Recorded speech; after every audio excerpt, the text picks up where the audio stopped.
En estos momentos vamos a escuchar la palabra de Dios. Dispón tu corazón para que el mensaje llegue hasta lo más profundo de tu ser.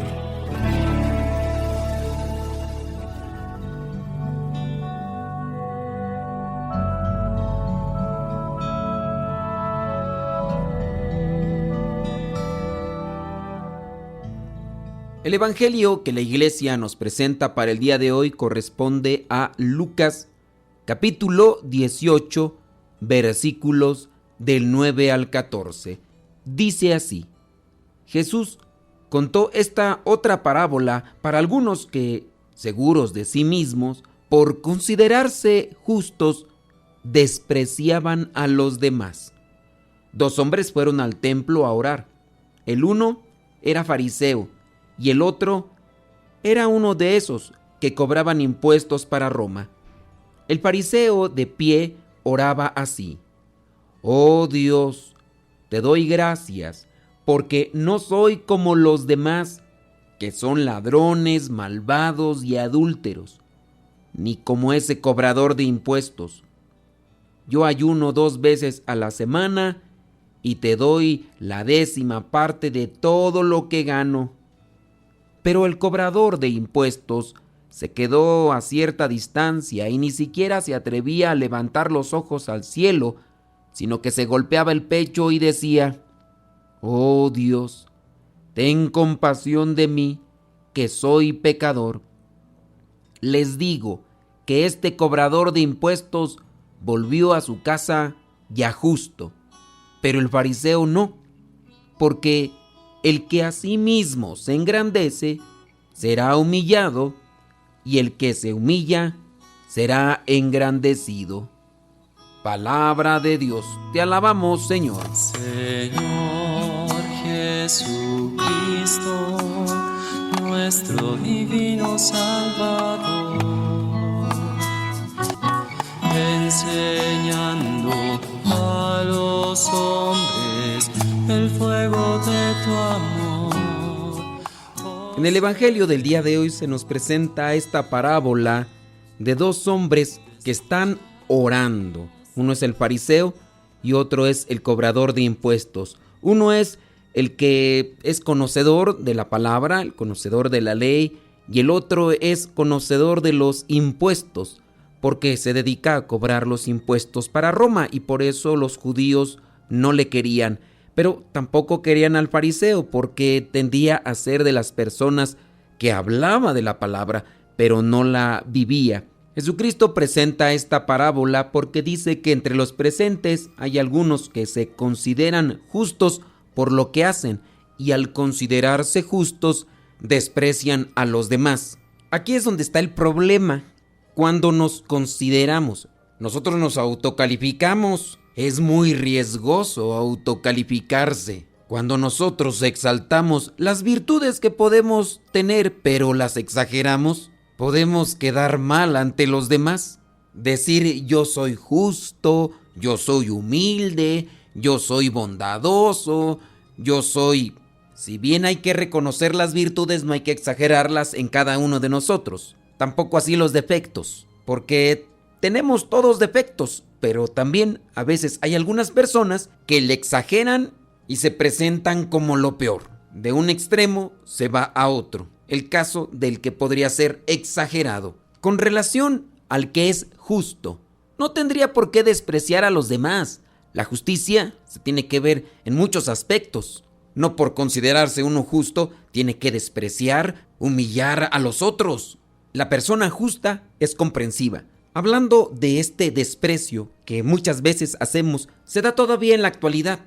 Yo confieso que muchas veces he caído y me he dado cuenta ya hasta cuando he regado el tepache. En algunos momentos hemos despreciado, señalado y humillado a los demás cuando se equivocan. No los hemos corregido con caridad. A veces nos comportamos groseros, altaneros, soberbios y pedantes. Los demás pueden estar actuando más bien por una costumbre o en su caso por el poco conocimiento que tienen sobre cómo realizar aquella función o acción dentro de la iglesia. y a veces hasta los hemos expuesto públicamente a través de las redes sociales. Mediante esta parábola también podemos aprender a ser caritativos y no despreciar, ni humillar, ni ridiculizar a los demás por lo poco que conocen en comparación a nosotros, ya sea en relación a la oración, ya sea a la palabra de Dios o a los aspectos doctrinales o de liturgia. A veces podemos estar dentro de un grupo de iglesia o estamos dentro del templo y miramos que llegan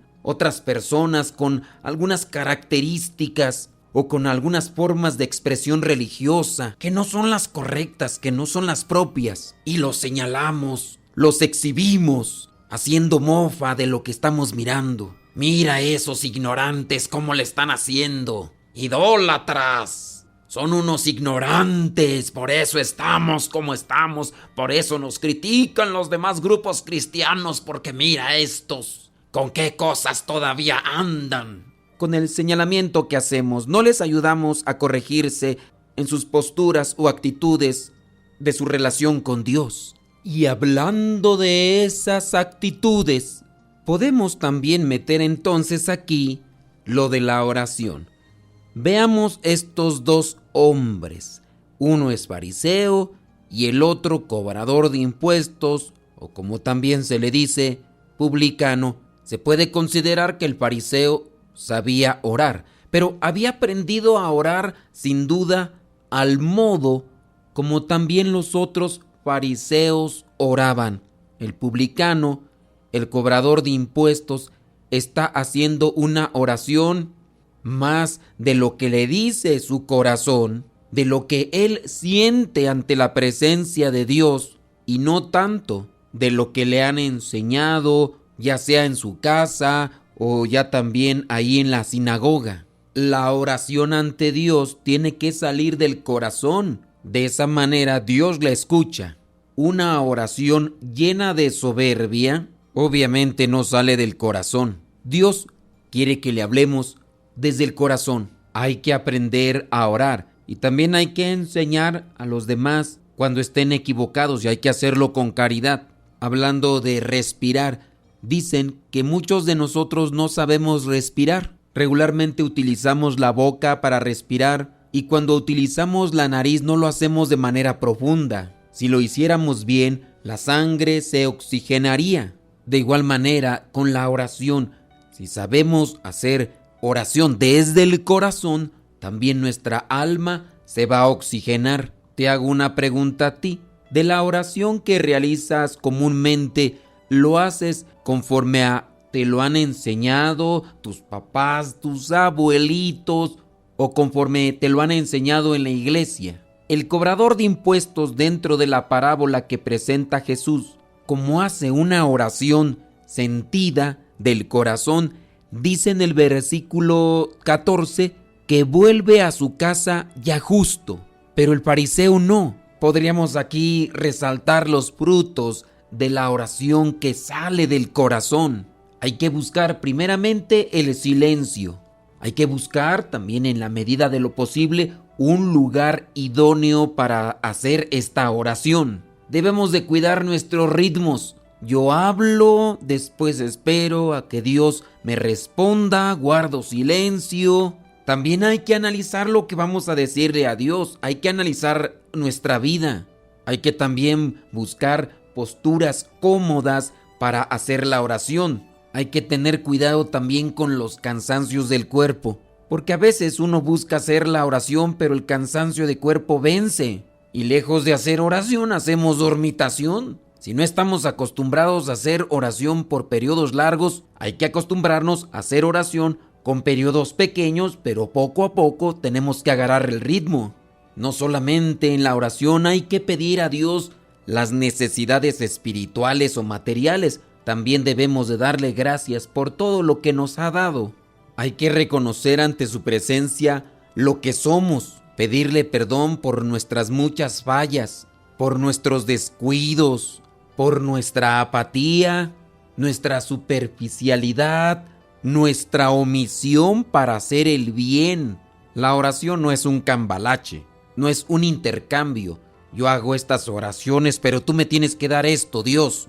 La oración tampoco es un truco de magia. Algunas películas llegan a presentar a estos personajes que son como brujos, que por decir unas cuantas palabras obtienen un resultado. La oración obviamente no es eso. Tenemos que desintoxicarnos de todas aquellas ideas erróneas que no nos permiten hacer una oración desde el corazón. Hay que dedicarnos también a buscar herramientas que sean congruentes con nuestra fe. Hay que buscar también una ayuda espiritual, puede ser en grupo o una persona, para que nos vaya dictaminando cuáles son algunas de las técnicas para hacer oración. No despreciemos a los demás, no los ridiculicemos porque no conocen lo mismo que nosotros, porque también habrá entre nosotros alguien que sabe más que nosotros, pero por eso mismo, en la medida de nuestro conocimiento, debemos ser más humildes, debemos ser más comprensivos y compasivos con los demás. No seamos como esos fariseos que se gloriaban de saber, despreciando a los que no sabían. Busquemos cosechar los frutos que Dios nos regala con la oración. Soy el Padre Modesto Lule, de los misioneros servidores de la palabra. La bendición de Dios Todopoderoso, Padre, Hijo y Espíritu Santo, descienda sobre cada uno de ustedes y les acompañe siempre.